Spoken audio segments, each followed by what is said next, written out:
this video, we're going to talk about piano scale technique. I'm going to show you the top 3 technical issues that I see in my piano students that hold them back in their scales. First, we need to talk about thumb crossings. All scales have a place where the thumb passes under the hand. The first big technical issue that I see in many piano students is twisting your hand every time you come to a thumb crossing. This can really interfere with your ability to play fast. People often twist when they play scales because they want to play legato as they pass the thumb under the hand, and they think that twisting is really the only way to do that. Here's what it looks like to twist as you play scales. I'm going to play E major, and I'm going to go to the G sharp. That's the 3rd finger. Now, what people often do is twist with their arm, and then that puts their thumb into place, and then they come back down. So that's what this looks like. This works just fine at a slow tempo, which is the tempo that most people learn their scales at because they are learning the notes and the fingerings. But when you try to increase the speed of your scales, you're going to have a lot of difficulty, because if I'm playing and I'm twisting every time I try to play fast, it causes a hitch. And if you're having issues with your scales, that is often the number one reason. It's because you're twisting instead of staying parallel to the keys with your fingers. You can see how much extra movement that is when I twist to come over my thumb or put my thumb under. That's just not sustainable at a fast tempo. So the question is, what should you do instead? Because you still do have 2 hand positions and you have to put that thumb underneath somehow at the thumb crossing. What you're going to do instead is focus on opening and closing your hand. Most people have problems because they keep their hand open all the time when they play scales. But what you need to have is the ability to close your hand and change the hand shape as you play scales. Opening your hand is extending all the fingers out like this. Closing your hand is bringing your thumb in toward your 5th finger. So open, closed, open, closed. Notice how that feels. When you open your hand, there's a bit more of a stretch and it feels a little bit more like there's tension. You close your hand and that feels looser. So when you come to your thumb, instead of keeping your hand in this position all the time, you need to close your hand. This is what that looks like. I'm going to go to the G sharp again. And instead of twisting, I'm going to tuck my thumb under and I'm going to make my hand smaller. You see how small my hand looks compared to this? I'm closing my hand. And underneath, this is what that looks like. My thumb going over toward my pinky, closing my hand. And then that puts the thumb in a perfect position to play. And then the second I play my thumb, I pop my hand open into the next hand position. So that's what this looks like. You can say close or tuck, close your hand, open. And then coming down, I close my hand again. It creates that same motion, but my hand is passing over the thumb. And then the second I play my 3rd finger, my thumb pops into the new position. It's not only that you want to close your hand and then open it again, but the second you put that thumb into place, the next fingers pop into position and actually touch the notes in the next group. This is what that looks like faster. So what I'm doing is I'm just passing over my thumb when I come down. I'm tucking my thumb and opening my hand back into position as I go up. If this is new to you, you can just practice the thumb crossings by going back and forth like this.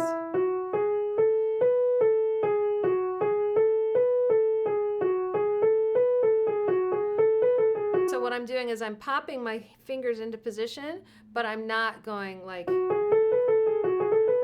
actually opening and closing my hand into each new position. If this is new to you, it'll take a while to internalize it, but once you do, you'll experience more ease in your scale playing. And it should be easier to play faster because you're not slowing yourself down and stopping basically every time you come to a thumb crossing.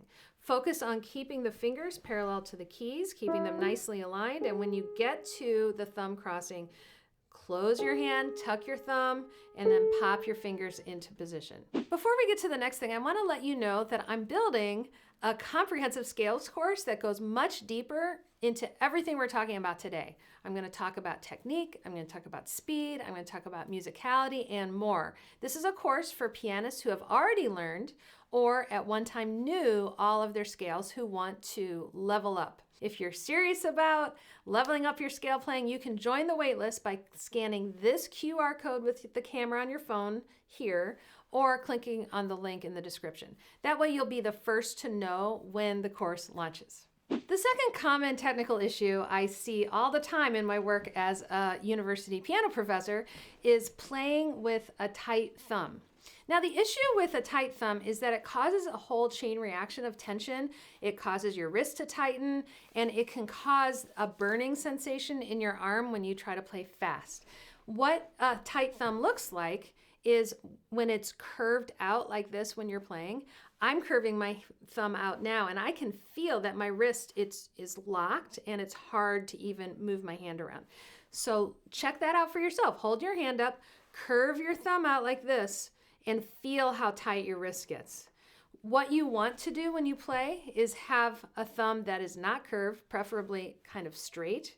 And also you want this fleshy part of the thumb, this muscle at the base of your thumb, to stay loose. This is what it looks like when I play a scale with a tight thumb. So I play the thumb, and then I play the other fingers, and then you see how my thumb comes out, and it's curved. It often accompanies a pushing down motion, a pressing with the fingers, and that causes the wrist to lock. So I'm playing like this with my thumb tight.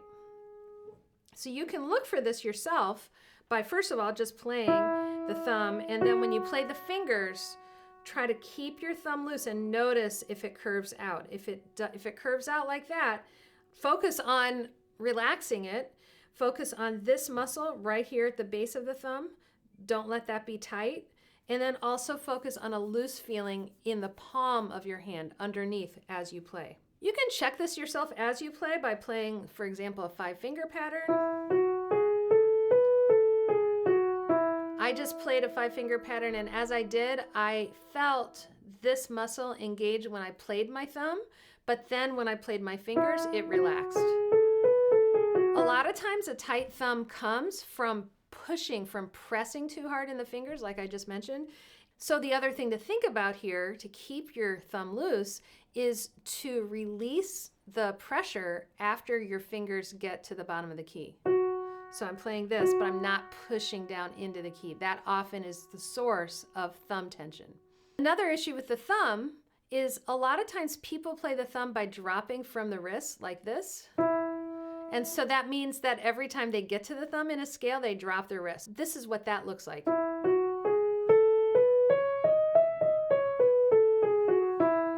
You want to avoid that. Play the thumb more from the base of your hand instead of by dropping your whole arm into the keys, because that will allow your thumb to not flex, and also it'll allow your wrist to stay level with the rest of your hand.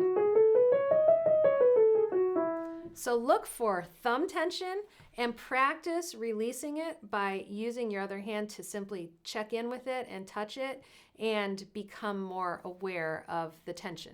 If thumb tension is a big persistent problem for you in scales, the way to fix that is to find a tempo that you can play a scale where you don't have the tension. Let's say that it's tight here.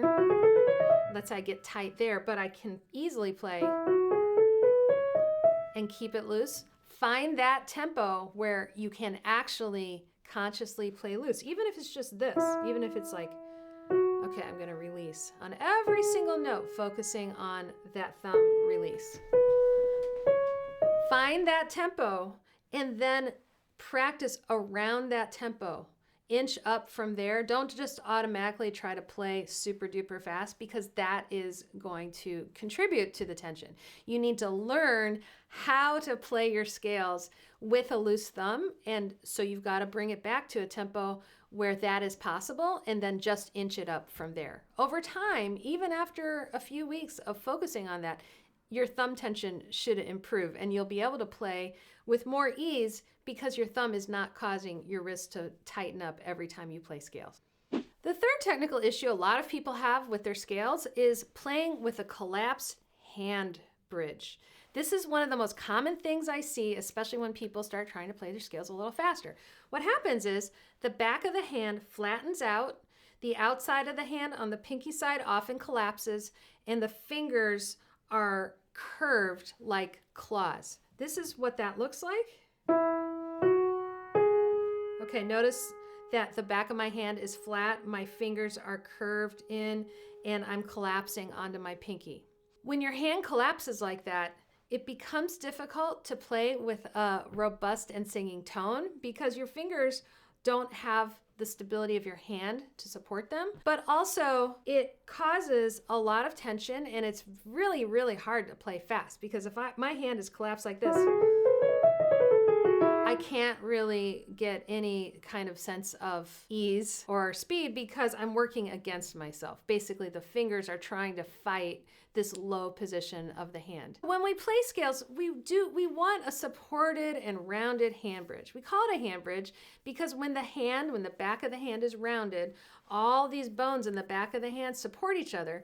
This is kind of like an arched bridge, and this leads to a stronger hand position that can support the fingers better when you play. A supported hand bridge looks like this.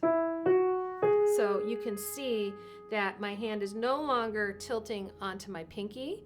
You can see that the back of my hand is slightly rounded. You can see all of my knuckles showing here.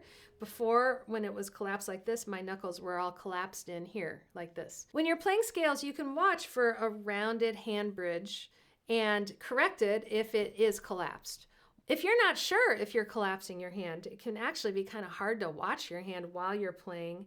You can take your phone and just put it on the end of the piano and take a quick video, and then you'll be able to see if your hand is doing this or if it is well rounded. So a few things to look for when you are working on your hand position on a nice rounded hand bridge. You want to make sure you see all of your knuckles in a row.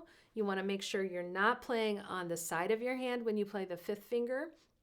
You want to make sure you see the back of the hand parallel to the keys, and also that the fingers are not curled in like claws, because if you can see, when I curl my fingers, that collapses the back of my hand.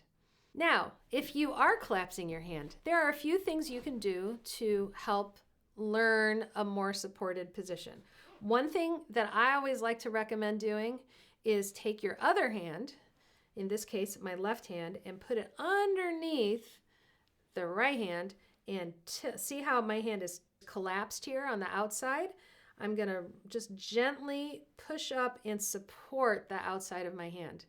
You can see that is a very different feeling if you try that yourself at the piano. And so a lot of the reason that people collapse their hand is just that they're so used to the way that that feels. If I try to play a scale like this, I'm not going to be able to play very fast and it'll be quite tense. If I put my hand up like this, I'm going to have a much better ability to get all the way up and down the keyboard. So you can actually play with the other hand just gently supporting from underneath to get used to the way that feels. And I'm doing 5-finger pattern first. You can try that on different keys. And especially when you get to your pinky, you'll find that the pinky if it's used to playing like that from the hand, it can feel a little weak at first, but don't worry. It's using this muscle on the outside of the hand. This is a muscle, and that's something that you can get used to and develop over time.